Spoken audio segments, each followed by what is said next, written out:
Touchdown Tampa Bay. You're listening to the Pewtercast.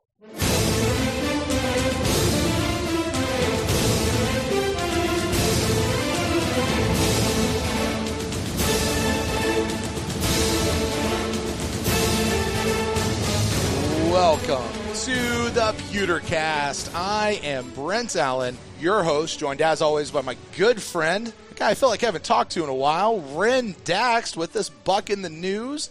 Here for Week 17. Buddy, this is it. It's the end of the season is upon us. It is. It's finally over.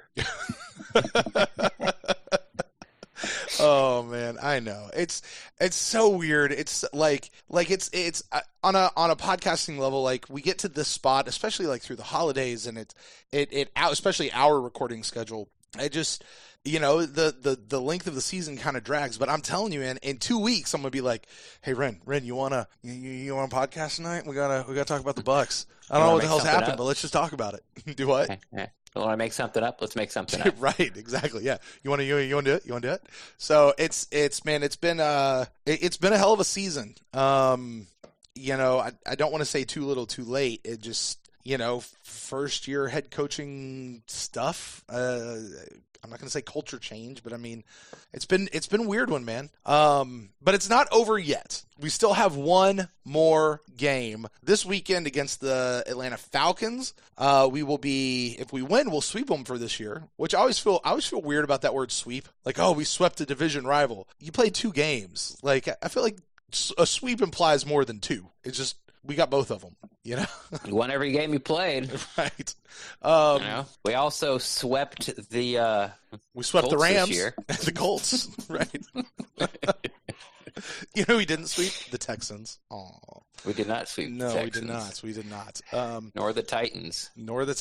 It's the T's, nope. Man. Do what? Yeah, we have a problem with T's. That's what we'll do in 2 weeks. Yeah. We'll go through. We'll go the probability of initials. Historically, how have the Buccaneers fared against teams with more than one T in their name? No, we will not do that. But Ren, we've got what I hope is going to be, I don't want to say a fiery show, but one that might spark at least a little bit of conversation, a little bit of debate. It already kind of has. I sent out a got something to say. I got something to say. This is our Buc in the News show. We'll get there in good time. We will get there. This is our Buc in the News show. If you're just now joining us this year, this is how this show works. This is the first chance that Ren and I get to sit and talk about everything that's happened over the course of the last week with the Tampa Bay Buccaneers. Their work week is over. There's nothing left to do it for them but to play the game. All the practices have happened. The final injury reports are out. All the storylines have had their cycles. So now is our chance to get a chance to look at what all has happened. So we're going to do this in a few ways. We'll take a look at the transactions, the roster moves the team has made over the course of the week, update on those. We'll also take a look at any headlines that have come out that stuck out to us, Ren, over the course, and that's where we may get into something. We got an injury report, and then we'll do our own little fun segment. We'll predict the inactives for this game as we'll look to see who will be playing, I have a prediction. Who's not going to be playing. What's that? I predict this is the last time we ever predict the inactives. Oh. It might be. Who knows? As a farewell song to Demir Dotson. Oh, is it though? Is it? I don't know. We'll get into all of that. But Ren, I sent out a tweet earlier today, and I'll tease it because we'll get to it later. I sent out a tweet saying reports went out earlier this week that Jameis Winston is seeking $30 million a year. Right. And if the Buccaneers can get him for that cheap, then the Buccaneers should jump on it. And we're going to talk about that. And right now, if people didn't see that and they heard that, I imagine some heads just exploded. What? Maybe they crashed their cars while driving. Hopefully you didn't. Please be okay. Drive safe.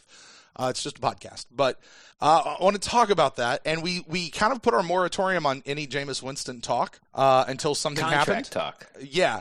But something happened this week. We got a piece of news. So this is falling in line with that. So we'll discuss it in terms of that as we go through. But Brent, let's go all the way to the top. Let's start where we always do. Let's start with transactions. We'll get to that other stuff later. Transactions, just a couple of things the team has did. They waived Ishmael Hyman and tight end Jordan Leggett, who has been on the team, on the active roster for the last 8 weeks apparently. Signed both of those guys back to the practice squad, but they promoted off the practice squad Jaden Mickens as wide receiver and cornerback John Franklin. I don't know anything about this Jaden Minkins guy. I don't actually remember him even being on the practice squad. Do you know anything about him? Oh, Mickens? Yeah, I don't know anything about him. I do know about the other guy, though. That's kind of an I interesting want to story. talk. Yeah, that's why I saved him for last. So Jaden Minkins. Here's the thing about Jaden Minkins, though. And the reason why I push on him is because Ishmael Harmon last week played. Mm-hmm. And we're without Mike Evans. Obviously, everybody knows that. We're going to be without Chris Godwin, spoiler alert, again this week. So we are short on our wide receiver. So I would expect this guy to play, not just be a bench warmer or not be somebody on the inactive list. Obviously, Ishmael Hyman didn't do what he needed to do last week and got his ass kicked back to the practice squad. Did you see why? I think, our own, Barstool Sports superfan Stephen Shea put out a couple of plays and how he was missing blocks. Like on that third and the play before Brent dropped the fourth down. At the very end of the game? Yeah, Hyman had VH3 and he knifed in and tackled Ronald Jones for like a loss of 2. And then on the first drive or whenever, when Peyton Barber, it was like 3rd and 1, they pitched it outside and he hurdled and he got like 9 yards and got called back for a holding because of Hyman. And that was on That was on Vernon. He held Vernon. Right. And it was Hyman. So he showed like 3 or 4 of those, and that was like the day after he got cut. And it was like, because I was surprised he got cut, weren't you? He made some clutch catch. He made a big catch. Yeah. In the Indianapolis game, made a clutch catch the next game, or I might have him back and forth. But he made like a diving grab and had a key first down catch. Yeah. Something Cam Brate didn't do. Did you hear that he was like at his locker crying like afterwards, like just taking it that hard? And I'm not reveling in that. You. Yeah, I'm not reveling in that. It's nice to see. It is. That feels so shitty to say, but you're 100% right. It does to me. It feels shit. It's like someone feels my pain, And he's like, basically, he just said, I'm a professional and I screwed up. But he said, take my job very seriously. And, the reports were that he was, bordering on inconsolable. And that's, as fans, is what we want to see when this monumental mistake that could or could not have cost your team the game. Not the reports of you hear everyone joking and laughing and like talking about where they're going out later that night and going to the club. It's like no. And then you have the team reporters tell you no one cares more about winning or losing than these guys. And you're they take it hard. Yeah. I'm like, really? Yeah. Really? Right. Ask my dog, because my dog hates me right now. Because you just kicked him. For the record, Ren doesn't have dogs. He only has cats. That's true. And the cats don't come near me. Except for the one in your lap right now. Yeah. Oh, he's not here. Orange Kitty, yes. The stray I had to pull in because the other 2 totally ignored me for 2 years. Yeah. I know. It's the worst. John Franklin, let's talk about him, cornerback. Yeah. He gets promoted. That's a good story here. Yeah. So apparently he played a little bit of court. Like he's been a guy who's been moved around over the course of his high school, college, I guess even maybe his professional career. But he played Deshaun Watson on the scout team last week. Right. For the Buccaneers, and apparently did such a good job that they went, hey, let's bring you up. We can use you in special packages and plays. Right. Or, good job. We'll give you a game check for a week to say thanks. Because we took Deshaun Watson, who is by a lot of counts, what would you say, top 5 QB in the league? Talent-wise, yeah. Exactly. I mean, you could. He's up. He's there. He's one of the guys that I picked that I would rather have than of the guys that I said I would rather have this person than Jameis Winston. He was one of the 5 that I picked. Right.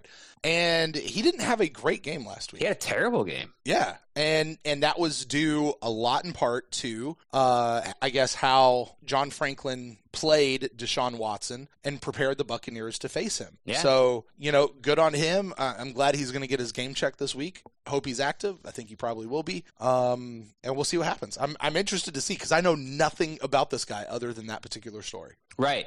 Yeah. I want to see if they do some things with him, and that's what this is for. Like they could have gone with Hyman. Like, Right. he missed a couple blocks, but he also sort of did his main job, which is get open, catch the ball.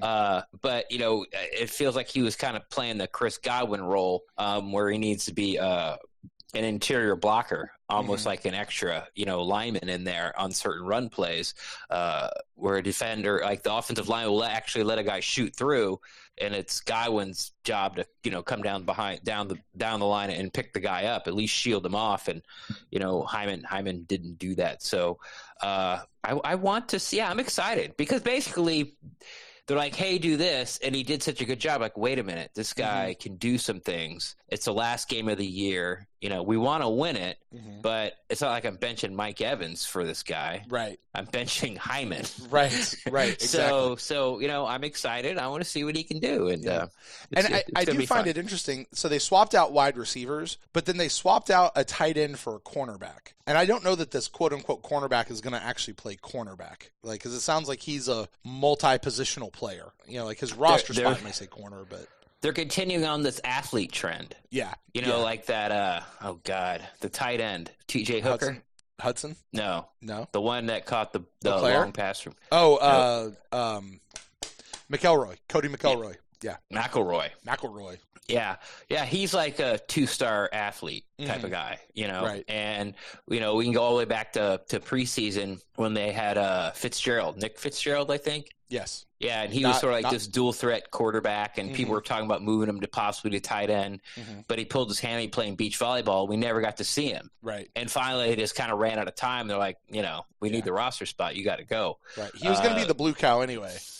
Unless he found a spot on the tight end list. Like, they could have put him, like, you just talk about Jordan Leggett. Like, he was in training camp, got cut, got put on the practice squad, brought up, but hasn't been active for one game. Not a single one, which, by the way, I'm glad you bring that up, because due to his time on the active roster for 8 games, he's been on the active roster for apparently 8 games, that accrues him a year of playing time that counts against his practice squad eligibility. And I think the rule is they have to have under 2 years of accrued time.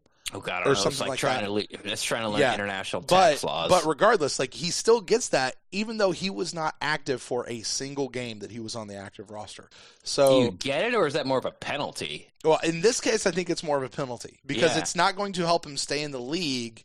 Should he accrue another year and then he can't jump back to? I mean, unless he's one of those exceptions, we're not going to get into all that. But I did want to know that. Okay, let's get into some of the headlines. One real quick that just popped up way at the beginning of the week. Actually, it was even during last week's game.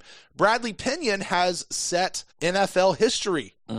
He becomes the punter, because why would we ever not talk about a punter? He becomes the punter with the highest number of touchbacks in NFL history. Yay! Yeah. I don't. Why I'm is not this surprised news? by that. Yeah. But then I am. Like, I don't feel like there's just been, exorbitant amount of touchbacks this year. And weren't we, and by we, I just mean Bucs people in general, talking about potentially cutting this guy earlier this year because he's apparently not been a terribly effective punter, I guess, when you look at him compared to all the other punters and how much the Bucs are paying him and salary cap, blah, blah, blah, blah, blah, blah, blah. Yeah, it was like one of those, if we let him go now, we can, get a compensatory, that word, a comp pick for him. Same time we were talking about Rashad Perriman, too. But, I like his kickoffs. I think, is it touchbacks as kickoffs, or is it touchbacks in punting the ball in the end zone? It's for kickoffs, so it's a good thing. Wait a minute. Yeah, it's a good thing. I got that wrong. I was thinking he was punting the ball in the end zone too much. No. This is as a kickoff guy.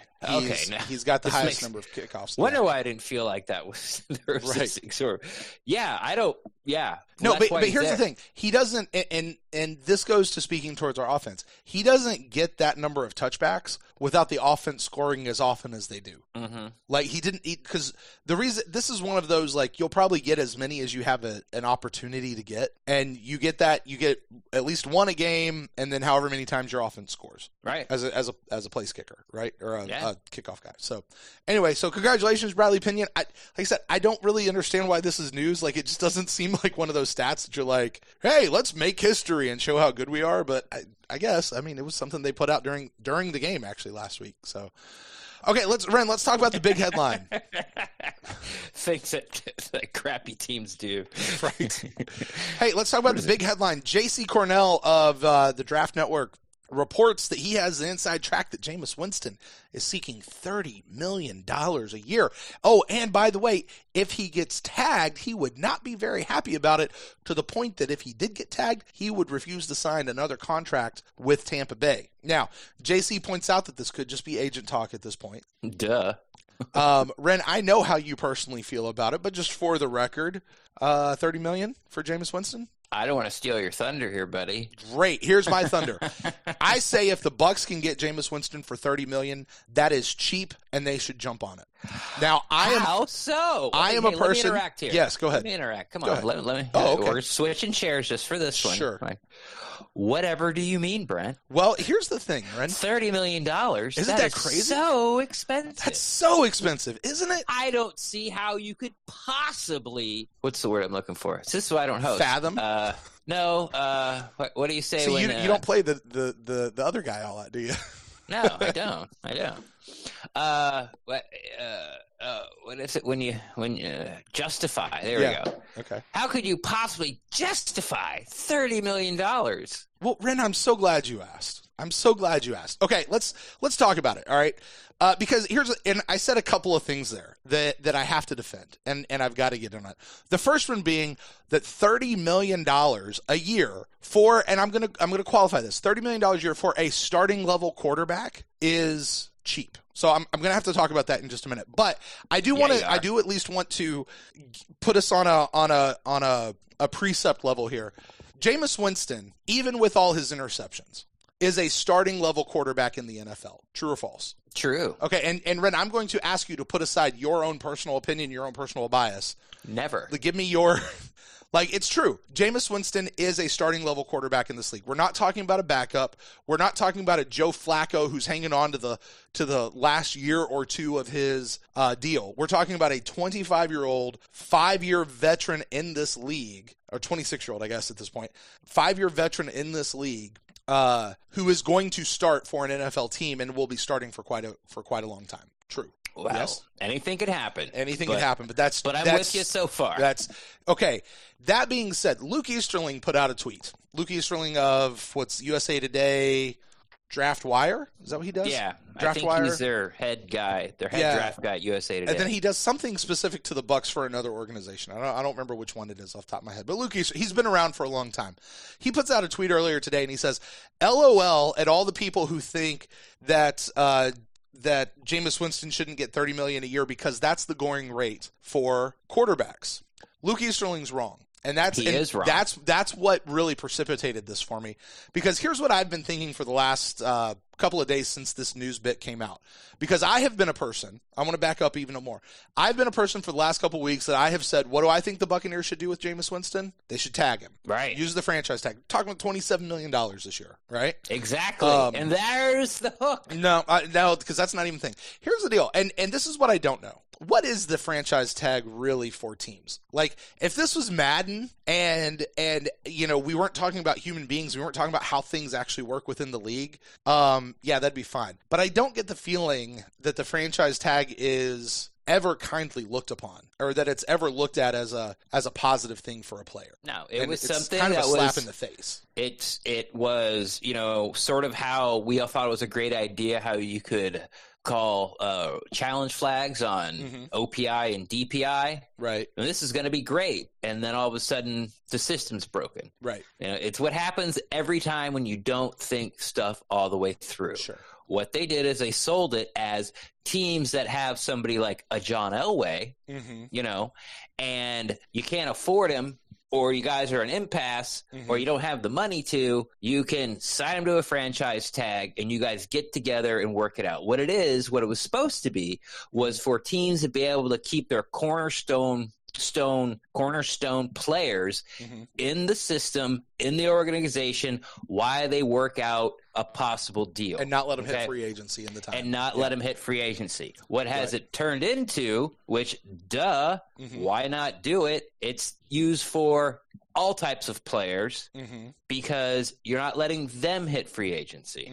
So guys that are going to come up with a contract that are going to – their free agent contract is going to be way over than using as a franchise tag. So instead of helping the team, what they're doing is that they're using to hurt the player to get them for cheaper, and then only keeping it on a 1-year deal. And if they get hurt, or if they don't perform, or they have a bad year, or whatever, and then their stock tanks. Yeah, exactly. The biggest fear is if they get hurt, well, your career's over. Well, what happened to my 3-year guaranteed money? Well, exactly. You don't have it. Exactly. So I'm actually going to retract what I was saying about using the franchise tag, because I don't think that in reality, when we're talking about real people, not Madden, I'm talking about real people, that the franchise tag is actually a good thing. I've rethought how I think about that. That's why you're retracting it, because it's not a good thing? And I don't think that it's right for Jameis in this situation. I really don't. Okay, and why is that? Because let me get into that, Ren. Let me get into that. All right, but so here's the deal.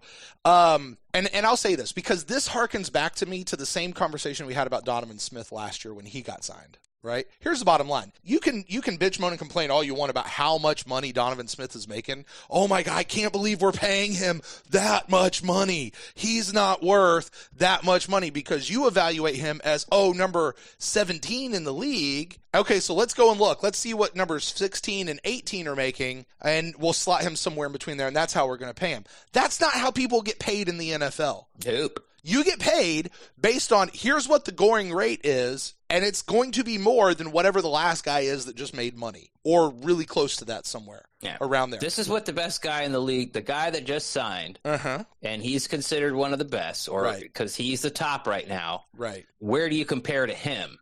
And that's how you get signed. With quarterbacks, it tends to go up. Defensive end, it tends to go up. Cornerbacks, it tends to go up. Offensive linemen, you got a little more wiggle room. Yeah, a little more wiggle room, right. But so with Donovan Smith last year, look, here's the bottom line. Donovan Smith was the top-rated left tackle free agent in the league. That was available. Yeah, would have been. And so they got him, and they paid him at the top level of his money. And by the way, they only signed him for 3 years with 2 guaranteed. It's not exactly a long-term contract. Anyway, bringing that forward to Jameis Winston when we talk about Jameis right now. Here's the deal. When we talk about average, $30 million a year, what we're really talking about is that idea of when you take the total value of their contract, split it over the number of years. We're not actually talking about what your cap hit is each year, okay? For example, Jared Goff, his contract per year right now that he has is $33.5 million a year. But do you know what his cap hit is for this year? I'm going to say 12. 10.6. Right. So those two aren't necessarily, your cap hit is not necessarily what your average over the term is. So those are two different numbers. But since we're talking about average over the year numbers, that's the number that's going to make everybody's head explode. That's what I want to talk about. Here's currently the breakdown of quarterbacks and what they're making per year given their current contract. Russell Wilson is making $35 million a year. Big Ben is making $34 million a year. Aaron Rodgers is making $33.5 million. I just told you Jared Goff is making $33.5 million. Carson Wentz is making $32 million. Matt Ryan is making $30, and Kirk Cousins is making $28.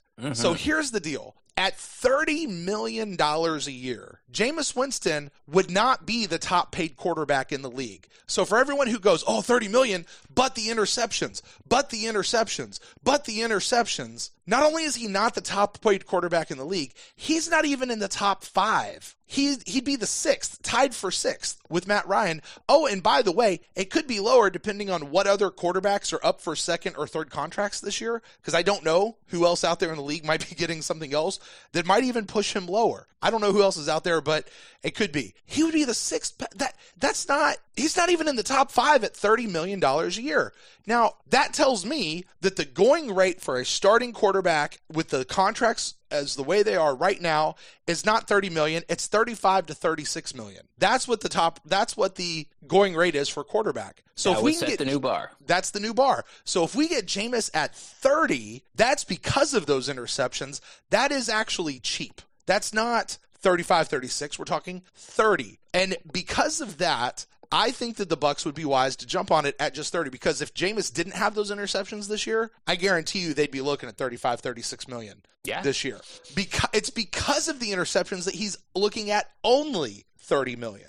I think he's being very reasonable. I actually agree. And when I saw this and I looked down the list and I went, okay, where would Jameis fall in at $30 million a year? And I went, holy shit, he'd be sixth. Tied for sixth at that, by the way. That seems very reasonable to me. Yeah, and just to sort of, put this around other people's heads, like if they franchise tag him, which a lot of people want to do, and, I understand that. I get it, because you are protecting yourself as a fan / organization. But like you said, it's $27 million.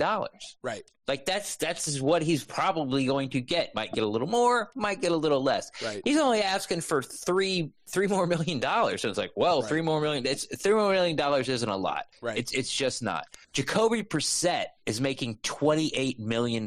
Yes. Average. Yes, he Jimmy is. Garoppolo is making $27.5. Right. Matt Stafford, $27. Derek Carr, who just set the record 3 or 4 years ago, is making $25 million. Yeah.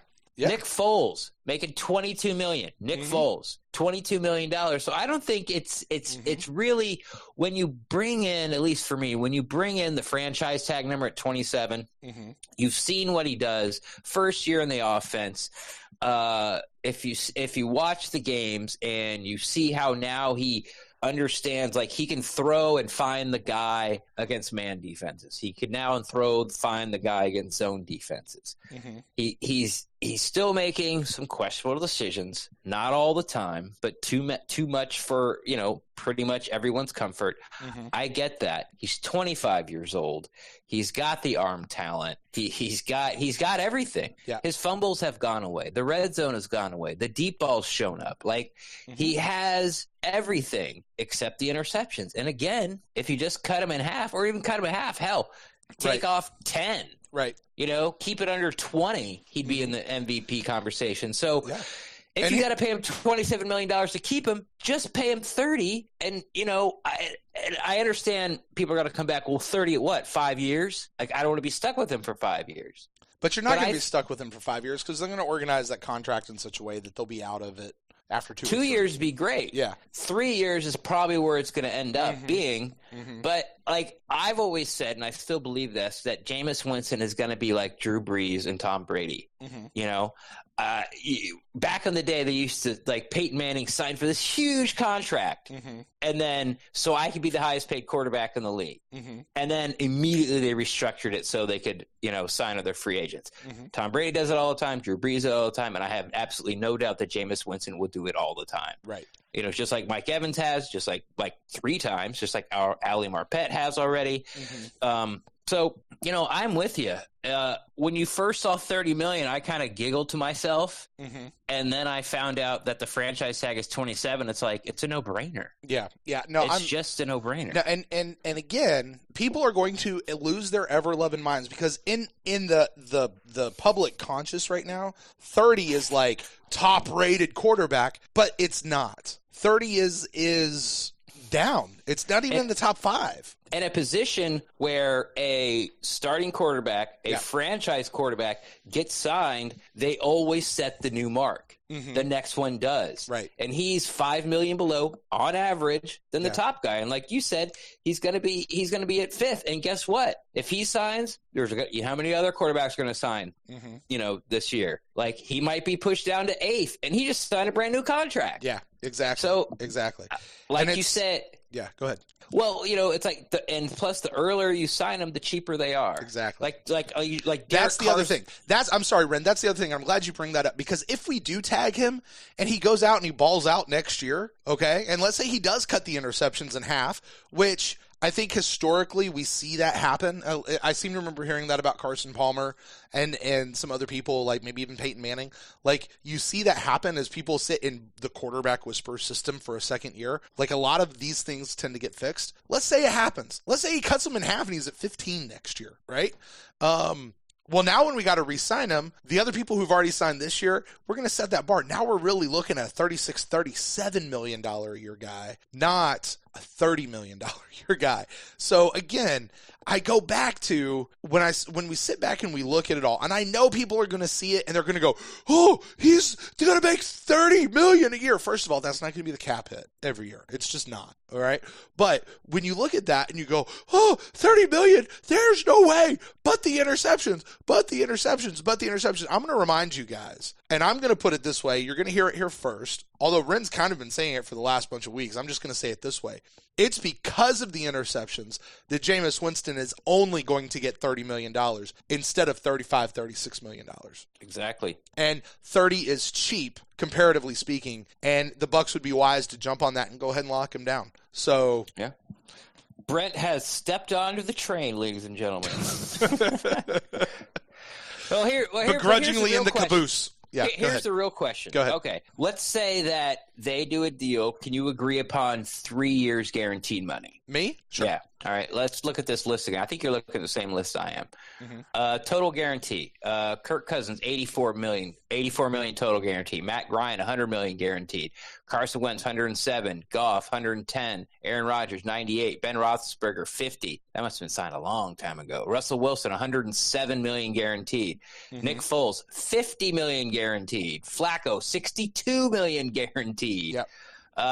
Nick Foles, $50 million guaranteed over however many years, and by the way, he's going to be replaced next year. Already got replaced this year. I think it was 4. Matt Stafford, $92 million guaranteed. So we got that. I'm sorry, back up. Matt Stafford, talk about him. When was his contract signed, though? A while ago. Yeah, that's right. That's what, and when you just talk about how it keeps ratcheting up. Think about Matt Stafford. Yeah, this is Matt Stafford. All right, we've covered it. Matt Stafford threw for 5,000 yards, by the way. Great, but he's also played with the Lions for a bunch of years. He's not taking them to the playoffs or the Super Bowl or anything like that in this time. Jameis Winston will not be the only person who determines whether this team goes to a Super Bowl or playoffs. It is a team game. He will be one of the main people for sure. Yeah, we just watched it for 4.5 years. It's called the defense. Right, exactly. But I point to a guy like Matt Stafford, who is a good quarterback. I don't want people thinking I think he's a bad quarterback, because I don't. I'm just saying that's not necessarily the thing that determines a quarterback's value, because it is a team thing. Sorry. Go ahead. You were talking about something else. You'd already moved on. Go ahead. So, by the way, the team can go to the playoffs and win a Super Bowl with Jameis Winston. Go ahead. Okay. If we can agree that 3 years guaranteed is a comfortable space for you. Sure. $90 million. You think 2's too short, 4's too many. Guaranteed years. Okay. So 3's okay. Sure. How do you explain to me, as someone who's not on the Jameis Winston train, of having to put my faith into this guy for 3 more years? If he's guaranteed money for the next 3 years, that means he's not going to go anywhere. And if he does go anywhere or doesn't start, it puts the team in a tremendous bind, because they can't go out and find the next guy. They'd have to draft him. Like, you can't bring in a Kirk Cousins with a $30 million a year quarterback. So what do you tell me? Like, what are you telling me? Because I'm saying you can't win with this guy because he's going to turn the ball over too much. Right. And then I'm going to tell you you're wrong, because we can win with this guy, and we've seen that. We've seen that this year. I've also seen lose him I just saw him lose the game for us last week. Yeah. And that's Jameis. But look, Jameis didn't lose the game all by himself, though. People can say that all they want. He didn't lose the game by himself. We have seen Jameis throw 4 interceptions in a game, and they still overcome that because they still kept the game tight. They still kept the game close. Even in the midst of all those other turnovers, even in the midst of those pick sixes, this team is still in it. And the team still comes back and scores, and they still, with the exception of this last game, they're still averaging damn near 30 points a game. 29.1. Is that what it is right now? Yeah. And that's with all that other stuff. There's your argument. Because even though as bad as he's been, which, by the way, it's been his worst season as far as interceptions. This is the outlier, hopefully forever. And like you said, we're still in it. We're in every game. Should have won that Texans game, even with 4 interceptions, 5 total turnovers, I believe, and a pick 6. Like, how many games this year, Ren, should we have won? Go ahead. Listen to this. Yeah. How many points did the Bucs score in the second half? I would have bet my house that if you told me that the Bucs only had to score a touchdown in the whole second half, they would have won that game. I would have bet they scored 3 points the whole second half. Yeah. 3. Yeah. You know why? They quit pushing the ball down the field. Mm-hmm. Remember, like, the Texans came down and scored and kicked the field goal? Mm-hmm. We got the ball, and it took us it was like a 12-play drive, and they converted on third down like 4 times because they kept dinking and dunking because Leftwich was protecting Winston, and we can't run the ball, and we tied it up, and then they kept that kind of philosophy till the end, and then by the time it was too late and Cameron Brate dropped the ball. Right. That's what you get when you do the dink and duck game with Jameis Winston. Mm-hmm. They don't have the horses around them to do that. That's not the style, the way the offense is built. Right. I don't care if you think it's right. I don't care if you think it's wrong. The Bucs aren't built to grind the ball down the field. They're not. Dunk. For as much as people say just dink and dunk, take what the defense gives you, blah, blah, blah. Great. Our offense just isn't built for that. You can't do it on first, second, and third down because in the dink and dunk, what offsets that is the run game. Right. And we don't have one. At all. At all. At all. The end. So, Buccaneers, pay $30 million a year. It's cheap. Jump on it. Get to it now. Man, I've got a few more, but that actually took up a lot more time than I thought it would. A couple of things we'll run through them real quick. Levante David made the All-Decade team. I want to spend some time on this because I think he deserves it. Fair enough. Let's do it. Are you frustrated with me, No, Brent? not at all. Not at all. I do not believe you. No, this is where I'm going to say, no, Levante David shouldn't prove it to me. No, go ahead. Don't you feel like Levante David, like all our, oh God, what do you call it? Like are peacocking about Levante David and talking about how he's the most underrated and overlooked player, possibly in the NFL has finally come, like someone else recognize it. And it's the NFL itself. Yeah. As putting him one of the 3 off-ball linebackers on the all-decade team. I mean, the guy's got – I know the article says 1 Pro Bowl and 1 All-Pro. I saw someone else say 2 Pro Bowls and 1 All-Pro. But being on the decade team and only having 1 Pro Bowl, possibly 2. I mean, I think that just goes to highlight the fallacy that is the Pro Bowl and the fact that we put way too much weight into Pro Bowls. I mean, you still have to be good to make the Pro Bowl. Nobody shabby's getting in. That's not the right word, but no bad players getting into. I don't know what that means. Yeah, no, there's not a bad player that's getting into the Pro Bowl. Like you're going to get in if you're good. Or no, I'm sorry. If you're in, that's because you're good. Are you better than X player over here? Well, that can be a topic of debate.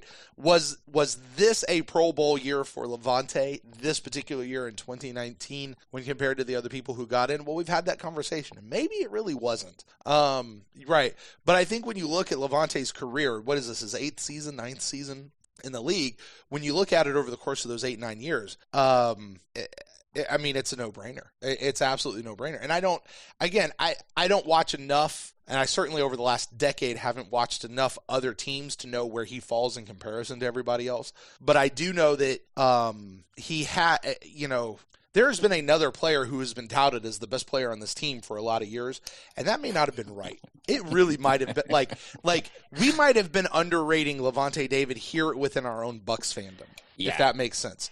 Like he really may have been the best player over the last decade. I don't know if it's us or if it was the media. Or the Buccaneer organization itself. Yeah, I don't know. I don't know. But I am glad to see Levante get some love. I'm glad to see him get some stuff out there. And oh, by the way, according to Scott Reynolds, the Bucs will enter into talks with David to extend his contract this year, as they should. Yeah, I agree. I mean, even the guy that wrote the article said in the article, this might be the most underrated player on the entire list. Yeah. I mean, it just makes you feel good. Like, all this time, you've been touting about this kind of stuff, and someone recognizes it, like you said earlier with the blue check mark. But what do you think the Bucs should sign Levante David? I mean, he'll be 30. Yeah, I do. Yeah? Yeah, I do. Yeah, I do too. Yeah. I'm with you. I mean, it's I don't know for how much. I don't know what a going rate for Levante David at his age would be. I really don't. But, if there's any way that they can make it work, if there's any way they can get him back in, I think just for clarity's sake, I think he still has 1 more year left on his current contract. So if they enter into those negotiations this year, it would really be more of an extension than it would be saving him from free agency. So, I mean, Levante is one of those guys, you want him to retire a Buccaneer. Oh, yeah. How old was Derek Brooks when he retired? I don't know. 35, 30. I mean, I think Rondé was 36 when he retired. I don't know. So this ostensibly would be his last contract. He's probably got a couple of good years left, and then we might start seeing the waning stuff. But like, he's entering into that phase where his presence and his leadership on the team and his production are at a high right now, and one might start waning over the other. But it still balances out for this is a guy you've got to keep on your team, right? And you mentioned it, Ring of Honor. I still have questions if Gerald McCoy is a future Ring of Honor guy. Maybe he is, maybe he isn't. Levante David, there's no question in my mind. He is a future Ring of Honor. And I've always been... And I don't want to have the discussion about Gerald, but Levante... No, I've always been a McCoy Ring of Honor guy. I've said it many times in the show and defended it. Mm-hmm. But now that he's gone, and it just... Like, you never heard about how Levante was this leader in the locker room. Mm-hmm. You never heard... He always such a quiet guy. Mm-hmm. Gerald leaves, and all of a sudden he steps up along with JPP, and now these guys are like leading the rock. You hear all this sort of stuff, and... David's numbers are better and all those types of things. So one of the reasons I thought McCoy would be a lock was because this set the Glazers after Malcolm, AM, if you will, like they needed their Ring of Honor guy. Right. And it was set to McCoy because he was a guy that was always pushed out by the organization. He was the guy that the media always went to and talked to, once a week, and he held sermon at his locker. Mm-hmm. And, he was the guy that made 6 Pro Bowls and a couple All Pros. And it was like he has to make it. Like, they need their guy. Right. But with Gerald leaving and it looks like Levante staying, I think Levante comes the guy. Yeah. I still think Gerald probably makes it, yeah, but I don't think it's nearly as a slam dunk as I did, 9 months ago. Yeah, yeah. And I don't care to necessarily talk about Gerald. He's not on the team right now. And if he does, fine, we'll cross that bridge when it comes to. I'm not against it. I'm just saying I don't know that he's as much of a lock. I do think Levante David is 100% a lock. And that's probably going to set some people off. Some people who would like to have a blue check next to their name. But there's tons of people out there. But I don't really care. Levante David, I think, is a shoe-in for future Ring of Honor type guys. And this is it. And so I do that. All right. Scott Reynolds also says that he believes that the Buccaneers should extend DeMar Dotson's contract. Now, Ren, you and I have often talked about DeMar Dotson, and we have tried to kick him out of town for the last couple of years.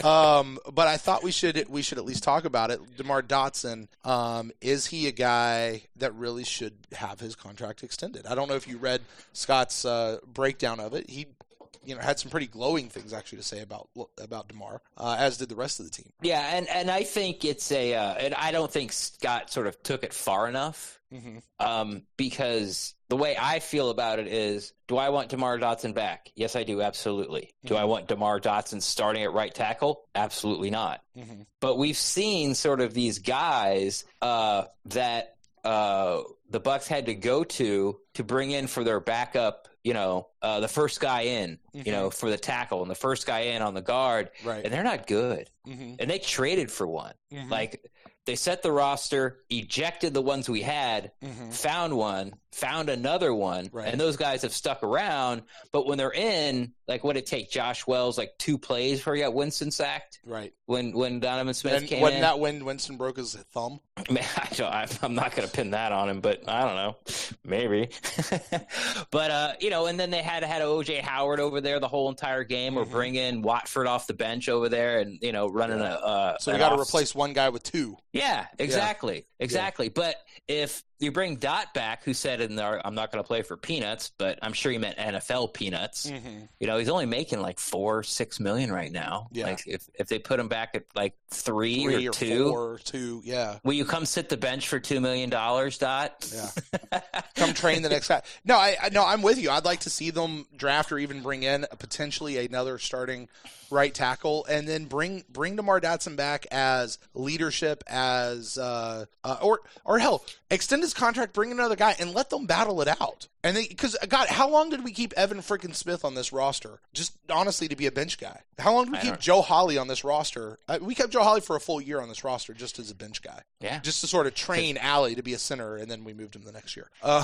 you know. Yeah, and it was important. Yeah, and so the idea that we could bring DeMar Dotson back for another year, let him have a battle in camp with whoever the next right tackle is. See, that's where I said I don't think he went too far. Like, I don't care about the battle. Like, if you're going to draft one in day 1 or day 2, he's the guy. Dot, you sit. Like, that's it.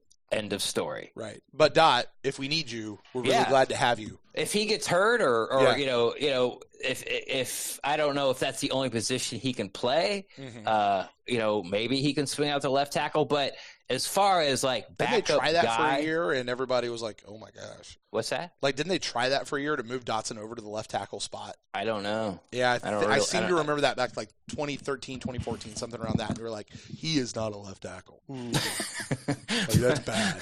But like, we had no one else. Like, we were depleted on offensive line. Anyway, if Dot coming off the bench as like your next tackle guy that's active every Sunday, I'm extremely comfortable with that. Sure. You know, just keep him around. Let's not run him out of town. Just, you know, we'll run him off the starter. All right, let's see here. Shaq Barrett, this is his last attempt to take the single season sack record and own it by himself. So go Shaq. Pressure's on. Turns out Todd Bowles, Brent, did you know he watches a lot of NCIS? I don't think anyone knew. Reports are that both Leftwich and Bowles are potentially head coaching candidates. Bowles says he doesn't really read his own press clippings. He doesn't really think about that right now. He's just trying to win the Falcons.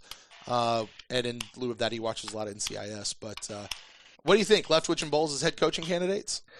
I think they'll probably get some interviews. Yeah. I think Leftwich is a little too green. I agree. I mean, he's called like 22, 23 games. Yeah. And let's not forget the first 8 were not good. Right. And that was, you know, you can argue talent. Mm-hmm. You can argue that, hey, you had BA there with you the whole way. Mm-hmm. Not that he stepped in and stepped on your toes on game day. We don't know that. Mm-hmm. Probably did a couple of times. Right. But BA being in the building, helping with the offensive game plan. What if it was the other way around?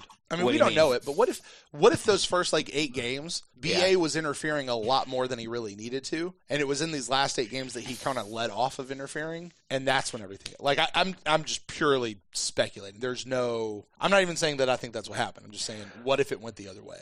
I don't think you'd have to look at what the scores were. Yeah. Because the first half, we were still scoring 30. Right. We were just getting beat 31-35. Mm-hmm. You know, so and plus the offense just started. Right. You know, so even if it didn't score as many points the first half, the second half, that's to be expected. Like, you could probably pick that out with all teams. Mm-hmm.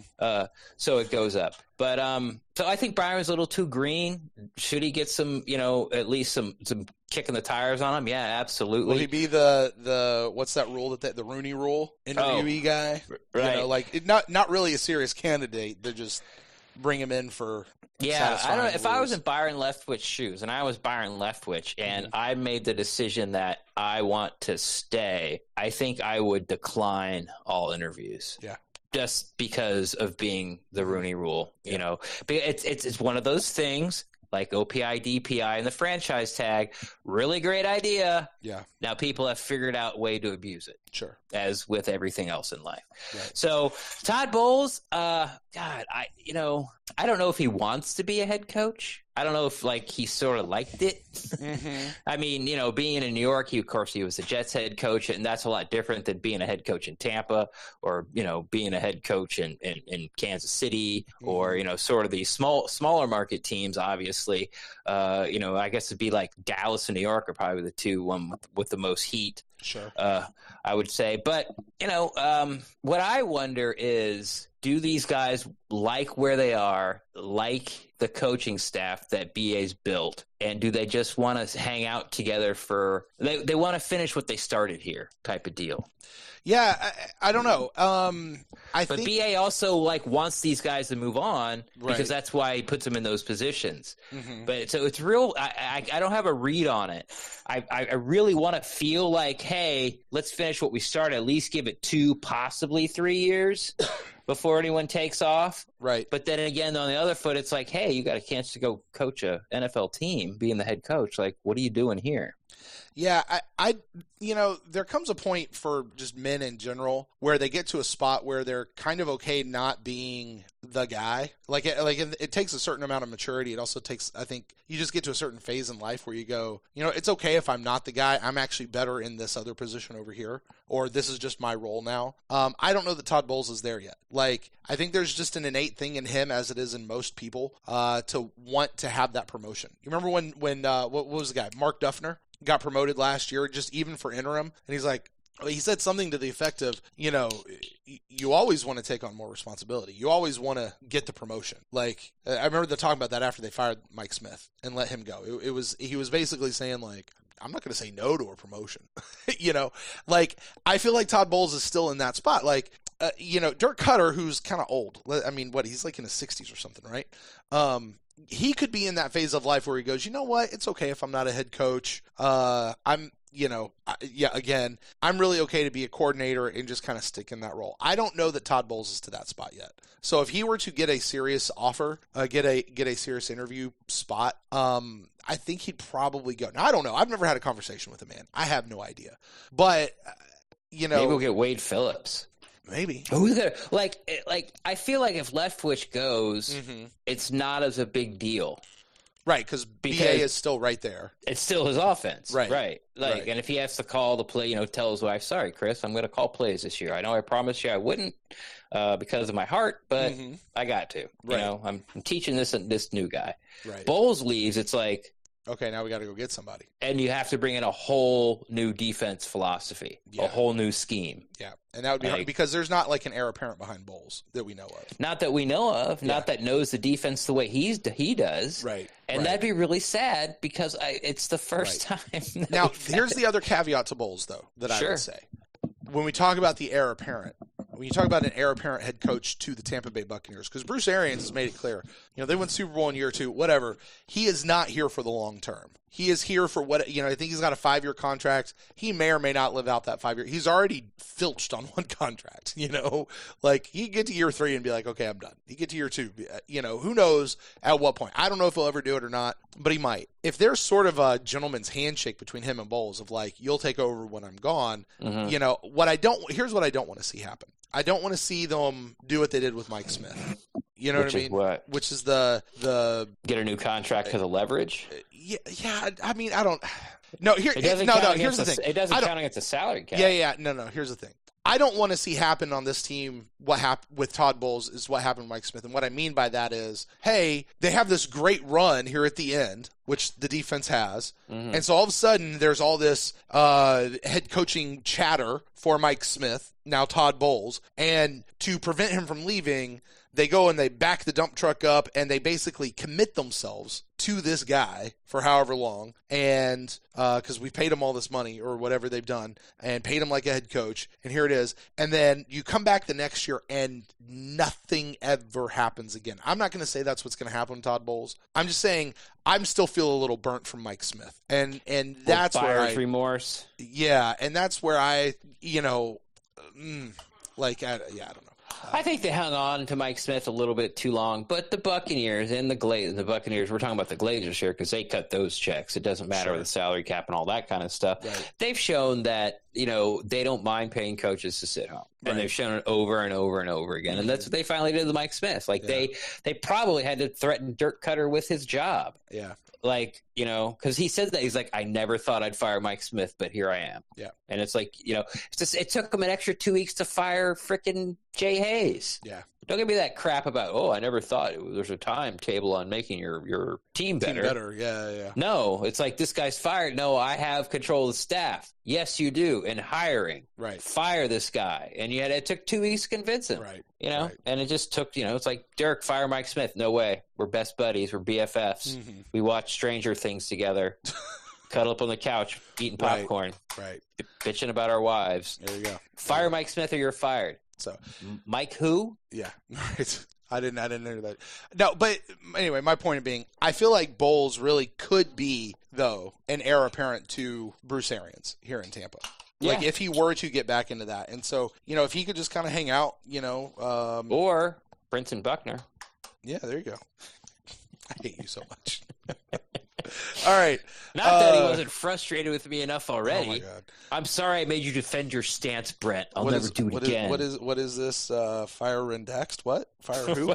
What's this text I'm getting in? From the Glazers. What? I think I actually have to have a salary and a contract to be fired. There you go.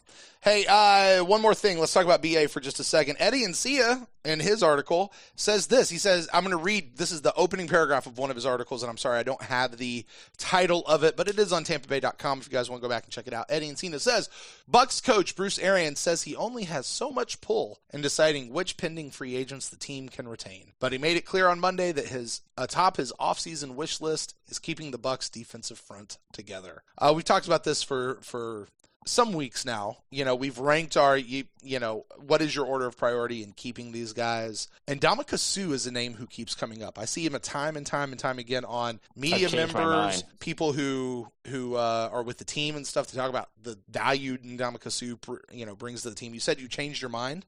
Oh, yeah? So your order has been Shaq Barrett, JPP, and Ndamukong Suh. No, Carl Nassib and Ndamukong Suh. Right. And then Bo Allen and those other guys or whatever. What are you now? Just flip Nassib and Suh. Okay. So like you were going to say. Yeah.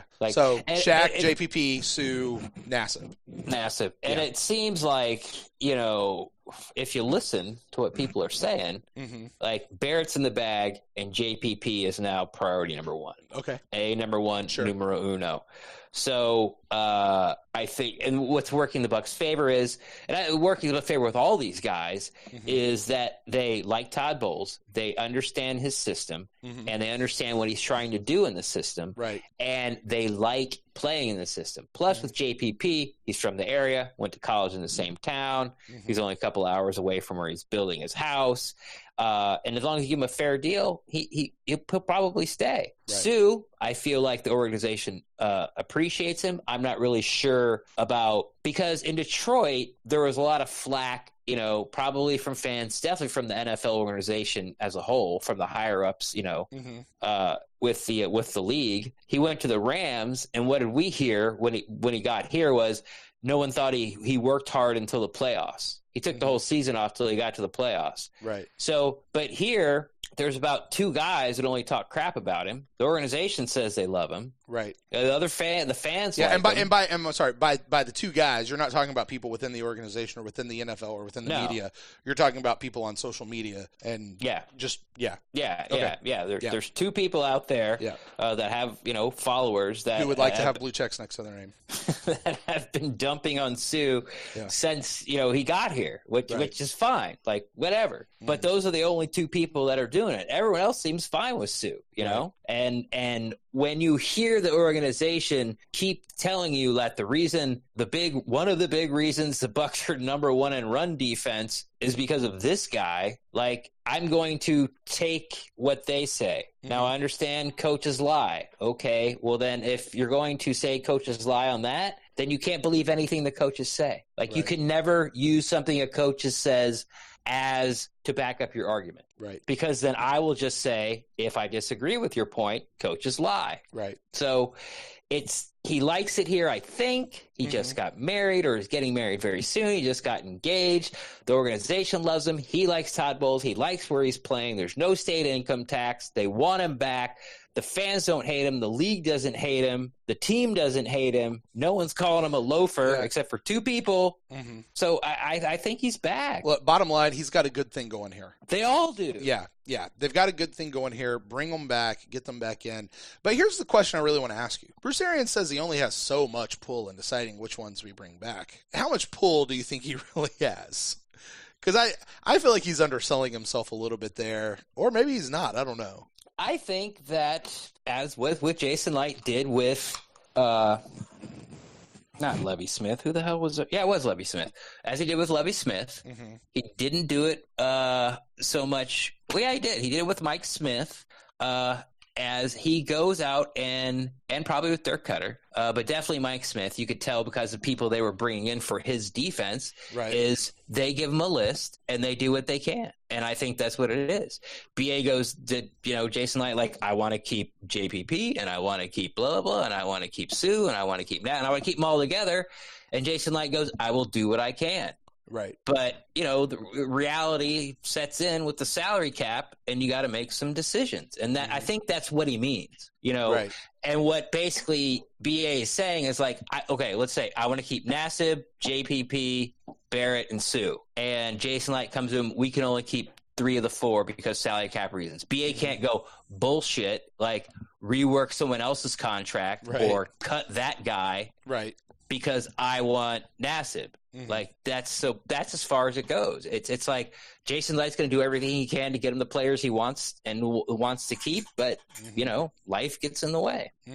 Yeah. And now I'm just thinking about how much responsibility the GM actually has for rosters and all that kind of stuff. Anyway, all right, Ren, I got one more thing, and then we're going to move on. This one is just a little personal to you. Ren Dax was in the news this week, or at least I saw him in the news.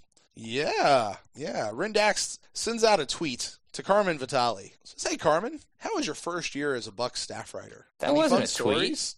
Or a message or whatever. I don't know. Carmen's I didn't even see that. Well, we should set this up. Because, I sent her, 4 messages. And this is the one she picks? I don't know. I didn't stick around to wait because 3 or 4, ones popped up. Uh-huh. And I'm like, well, none of mine have been picked yet. Or she usually does an order.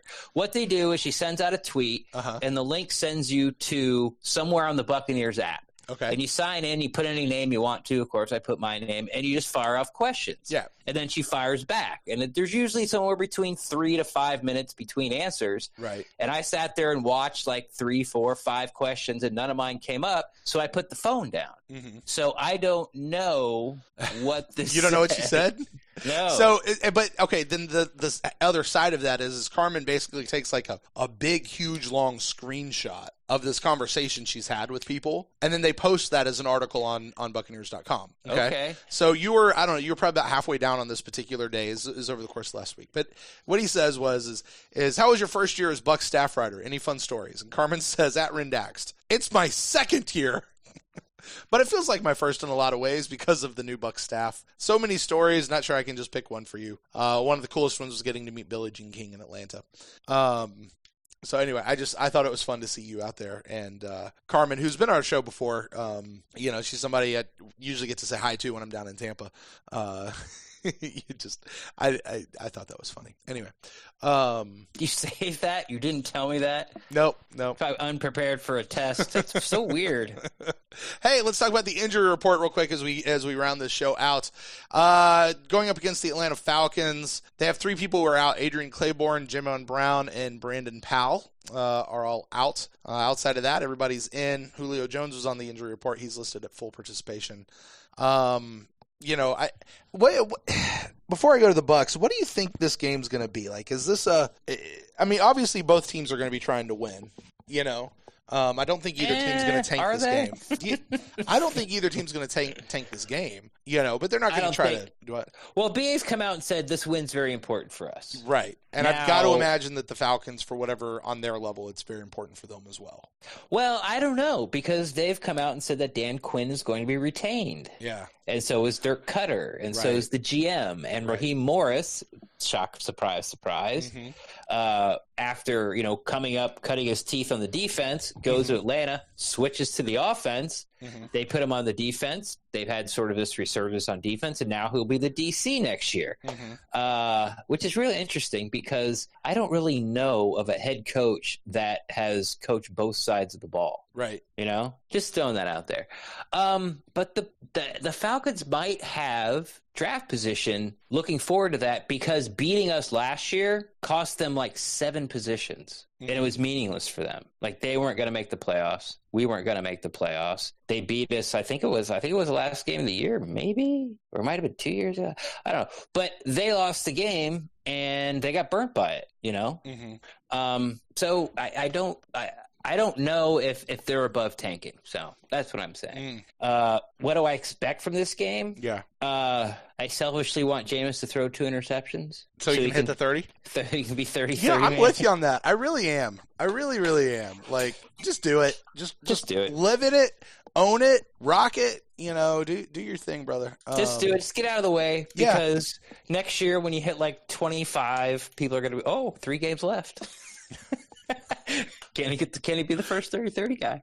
Right. Just get it out of the way. Right. Kind of like how next year we'd be like, 3 games left. He'd be the first guy to do it twice. Another new club. First record. guy in NFL history not only to do it twice, but to do it in back-to-back seasons. Back-to-back seasons. Never be done again.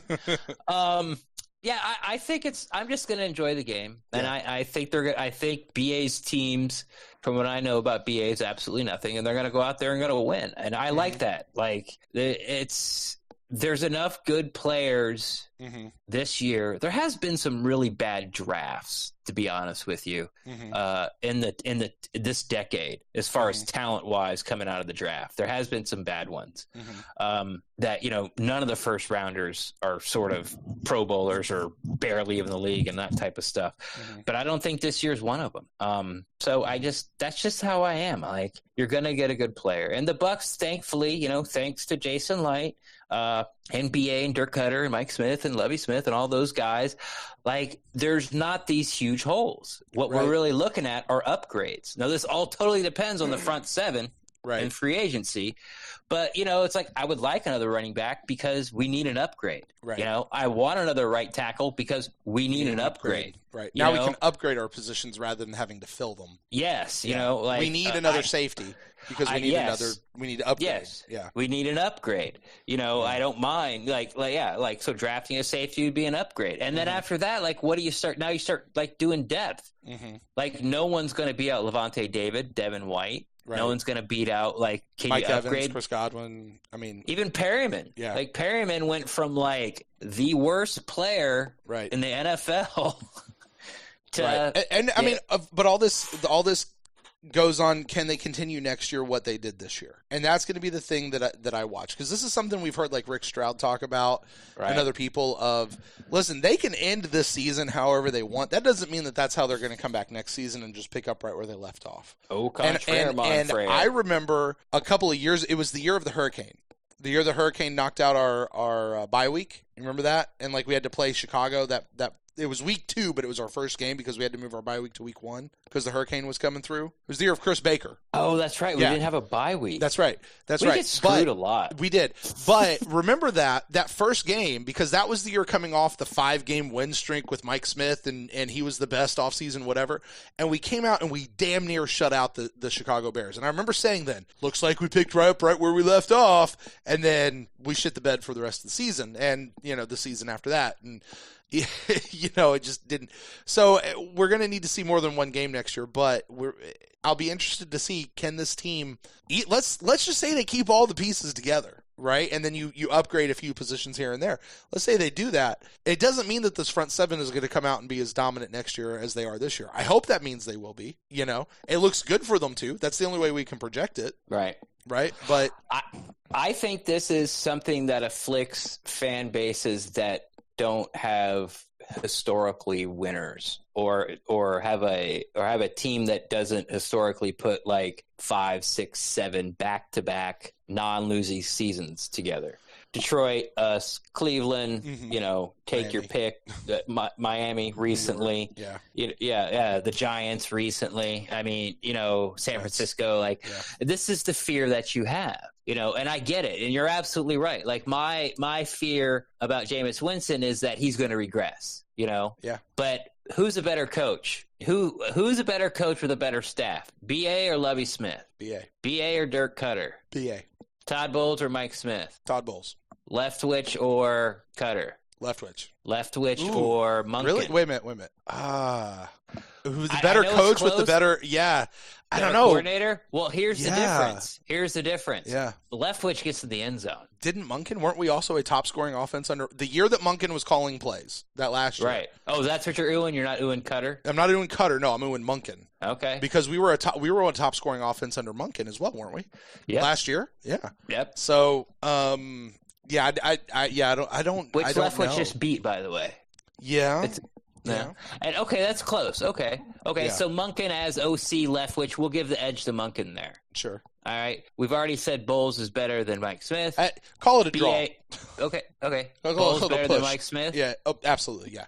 BA better than Cutter. No, hold on. Bowles after 1 year versus Mike Smith after 1 year. Because when we think of Mike Smith right now, we think of Mike Smith over 3 years. We only have this 1 year of Bowles. So go back to year one after Mike Smith. Year one Mike Smith versus year one of Bowles. No, you're taking away. No, I'm not.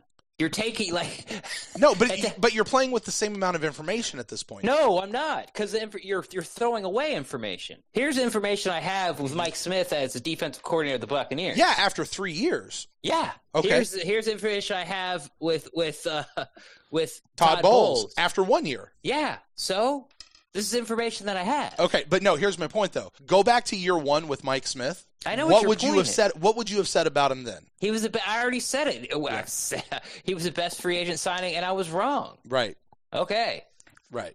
Right. But this goes back to what we were just saying earlier. If you're saying this is the problem with people who are with teams, who can't put together winning seasons for any amount of time, is you kind of get jaded and you have this.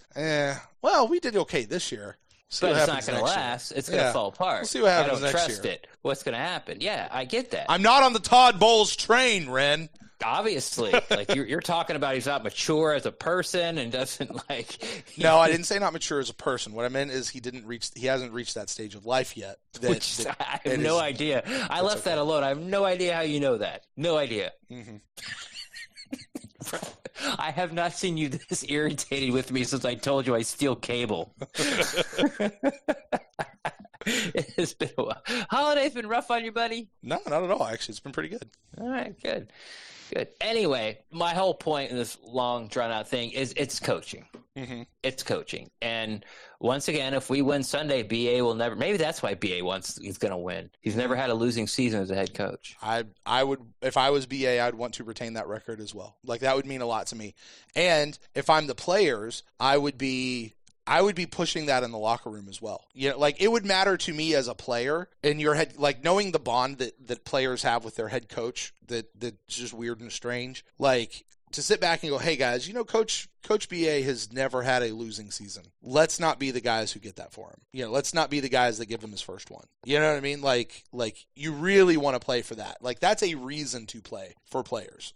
I think that is more for me would be you're winning now. Yeah. If you win this game, you're 6-2 in the second half. Yeah. That's great.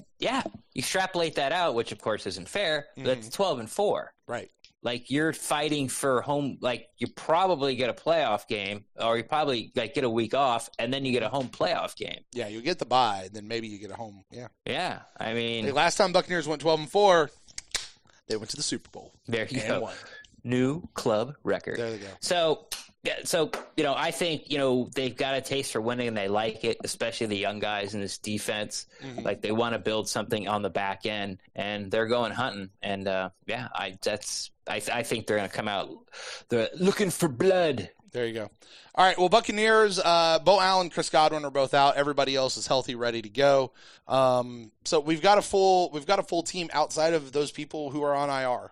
And we're still missing Mike Evans. We're still missing Chris Godwin. We're still missing Scotty Miller. Those three things worry me. I am not as confident in this team because I'm not as confident in this wide receiving core that is piecemealed together here at the end of the season. So that's my big thing. It was actually my thing about last week because I'll guarantee you this too. Mike Evans and Chris Godwin are playing last week. The Buccaneers don't lose. Jameis doesn't throw 4 interceptions. Guarantee you. The fact that we had these other guys definitely influenced and impacted how the Buccaneers played. And I just don't know. I don't know how they're going to match up being depleted like they are right now here at the end of the year. But we'll see. We'll see. All right, Ren, that's going to take us, as you have informed me as of this recording, to our very last predictive inactives, which everybody might be glad to hear go. But we got 2. We got Bo Allen and Chris Godwin. I need 5 more from you, my friend. Go ahead. Who you got? Gerald Hawkins, Aaron Stinney are our 2 offensive linemen who are out. I am saying Cousin Daniels, Patch. Yep. I'm going to say MJ Stewart. I'm going to go ahead and sit him just because. And my last guy might surprise you, but I'm doing it because it happened last week too, and it surprised me then. Tanner Hudson, Mr. Inactive. Isn't he hurt? No. Didn't they put him on IR? No, he was in a concussion. He was on the injury report as a concussion, but he's full participation all week. So you're putting Cyril Grayson and Jaden Mickens, and who was the other guy that came up with Mickens? The Deshaun Watson player. John Franklin. Yeah, that guy. Sure. And Snelly. Yep, bringing them all up. We're going to let them all play. It's the last week, man. Got to give them some tape, right? Sure. Are they going to bring somebody up and sit them? That is such a tough quiz. That'd be so hurtful, wouldn't it? Mm-hmm. Especially in the last week. Yeah. Mm-hmm. Or are you going to bring somebody up weeks ago and never let them play even in the last week, i.e. Cousin Daniels? Yeah, that's true too. Right. Mm-hmm. I'd say, but they have to sit somebody. I'm saying they're going to sit Cyril Grayson. Okay, in place of Tanner Hudson. Oh yes. Okay, in place of Tanner Hudson. But you're going to go with me on MJ Stewart and Cousin Daniels? Yeah. Well, Cousin Daniels. I mean, like who does win the Mr. Inactive this year? Like, Jordan Leggett. Well, I don't know. I mean, Stewart's in the running. Yeah. Cousin Daniels in the running. Tanner Hudson was in the running there for a while. Yeah. Jordan Leggett. Yeah, this would be one of those like Pewdie Awards that like we would do one year and then be like, I'm not doing this one again. Yeah, that was a really good call. Yeah.